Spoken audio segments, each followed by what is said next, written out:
Have you been bugged out recently? Has anything weirded you out? Have you been creeped out by anything or anyone lately? Well, don't freak out. Today's lesson is all about Halloween phrasal verbs. Welcome to another Happy English podcast coming to you from New York City. And here's your English teacher, Michael. All right, thank you, John, and thanks, everyone.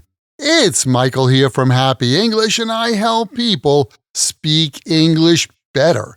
This is Happy English Podcast, episode 769, Halloween phrasal verbs. Today, I've got some phrasal verbs that will help you talk about your feelings and reactions related to Halloween. This vocabulary is really useful for sounding more natural. Let's dive in.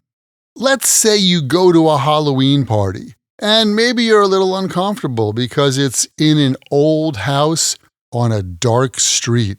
Then you get to the party, and there's a weird vibe. You don't know many people, and everyone is dressed up in scary costumes. It seems like the party bugged you out. Something bugs someone out. And it's not like full-blown fear, it's just like, ooh, it's a little off. Yeah, that party was a little too much for me. Or maybe you get home from the party and you start hearing strange noises in the middle of the night. That would totally bug me out. And what if you want to describe something that's like a little stronger, a little creepier, and makes you feel a little more uncomfortable?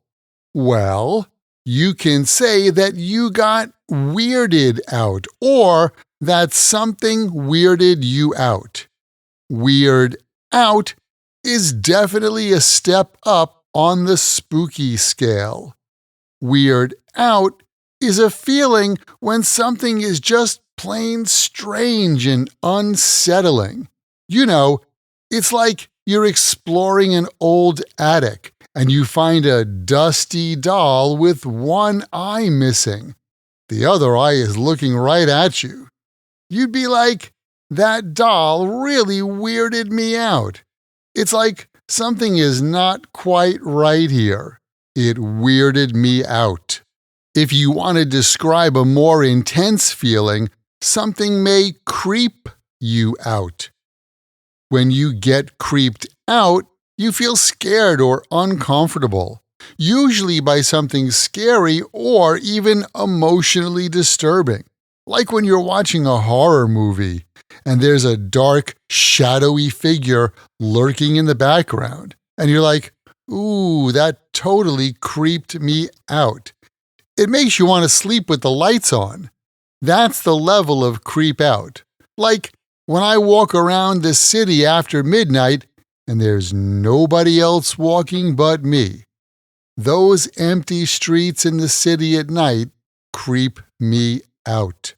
What about if you walk into the kitchen at night, turn on the lights, and suddenly you see something crawling across the floor?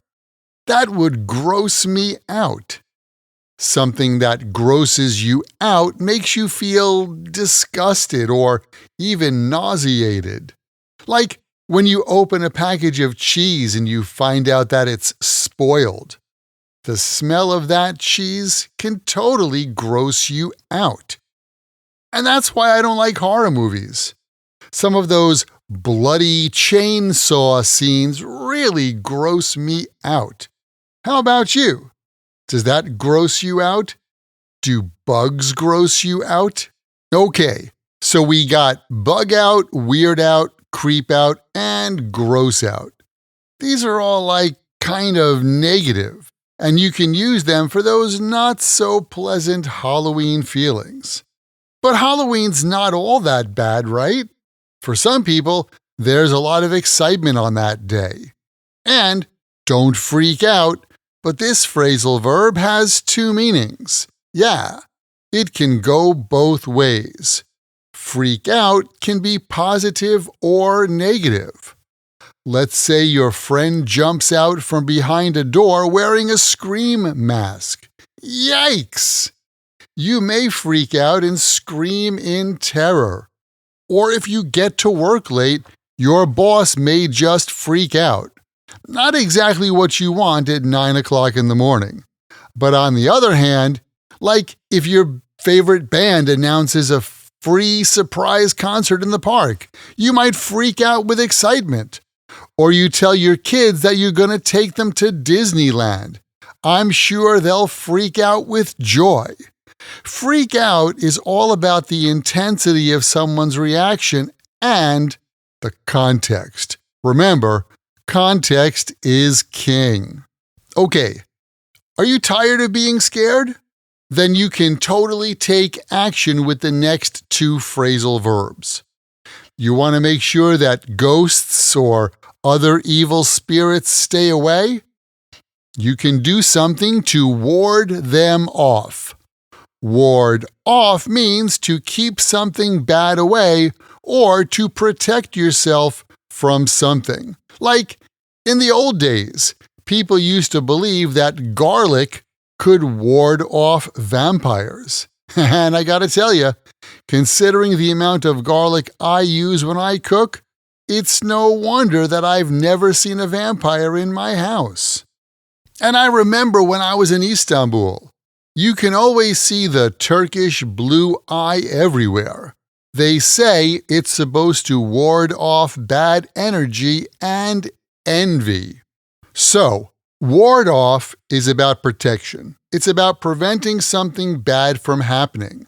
And then we have scare off, which means to make something go away by frightening it. That's why people decorate their houses with scary objects and creatures. They want to scare off evil spirits and make sure that they don't get bothered by them. On the practical side, if a wild animal like a raccoon comes near your house, making a loud noise may be just what you need to scare it off and send it back to where it came from. Well, I hope that wasn't too spooky. Happy Halloween! And keep in mind, the best way to remember vocabulary like this and any other word or phrase in English is to take that word or phrase, write it in a sentence that's true for you or true in your world, and then memorize your sentences. And check this out. Do you need more experience practicing your English? Well, you can get the chance to practice this kind of English with me directly. That's right. You can get more practice using your English when you join my Podcast Learners Study group. There, you can make new friends, join us for live group lessons every week where we practice these podcast lessons together. Plus, you get access to the PDF transcript and audio download for every Happy English podcast in the past and in the future. And on top of that, each episode has exercises where you can practice this English point with speaking and writing checked by me. To learn more, just visit myhappyenglish.com and choose podcast lesson 769. Remember, learning another language is not easy, but it's not impossible. And I'm here to help you on your journey. This podcast was brought to you by Happy English. Please visit myhappyenglish.com. Show your support for Happy English by leaving us a review. Get English, get happy, Happy English.